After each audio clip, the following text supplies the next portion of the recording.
Good morning everyone. আজ হলো রবিবার। আজকে ব্লগটা কিন্তু একটু লং হবে, কারণ আজকে একটা আমাদের ইচ্ছে সাকসেসফুল হয়েছে। আর ইচ্ছেটা কি সেটা জানতে হলে তোমাদের ভিডিও এন্ড অবধি দেখতে হবে। এখন তো কাঁচা আমের সিজন চলছে, আর তাই মা বাজার থেকে অনেক আম কিনে নিয়ে এসেছিল, আর সেটারই আচার বানিয়েছে। এখানে দু রকমের ফ্লেভারে আচার আছে, একটা ছিল টকঝাল মিষ্টি আর একটা ছিল শুধু মিষ্টি। আমার তো খুবই ভালো লাগে আচার খেতে। তোমরা কারা কারা আচার লাভার আছো অবশ্যই কিন্তু কমেন্ট করে জানিও। দেন তো আমি স্নান করতে চলে যাই, আর আজকে যেহেতু হেয়ার ওয়াশের ডে ছিল তাই আমি তাড়াতাড়ি স্নানটা সেরে নিয়েছি। তারপর তো স্কিন কেয়ার করে নিলাম, আর সাথে হেয়ার কেয়ারটাও করে নিয়েছি।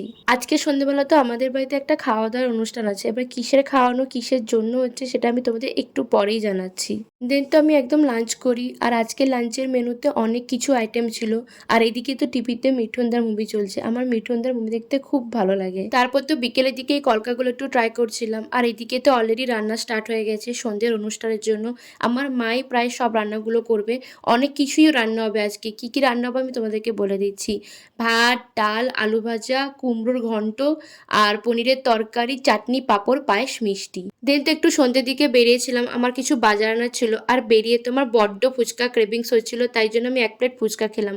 আর বাড়ি ফেরার সময় একটা আইসক্রিমও খেয়ে নিলাম। বাড়ি ফিরে দেখি তো অলরেডি অনুষ্ঠান স্টার্ট হয়ে গেছে। এবার আমি তোমাদের সাথে শেয়ার করি অনুষ্ঠানটা কিসের ছিল। বেসিক্যালি কিছুদিন আগে আমার মারা বৃন্দাবন গিয়েছিল, আর আমার মা তো খুব বড় কৃষ্ণের ভক্ত। তো ওনাদের কিছু নিয়ম ছিল যে কোনো তীর্থস্থান থেকে ঘুরে এলে বৈষ্ণব সেবা করতে হয়, আর আজকে সেটারই অনুষ্ঠান ছিল।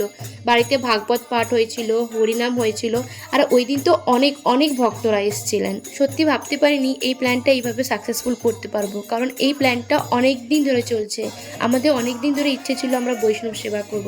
একমাত্র ওনার আশীর্বাদে এটা সম্ভব হয়েছে। তাই সবাই মন থেকে বলো রাধে রাধে।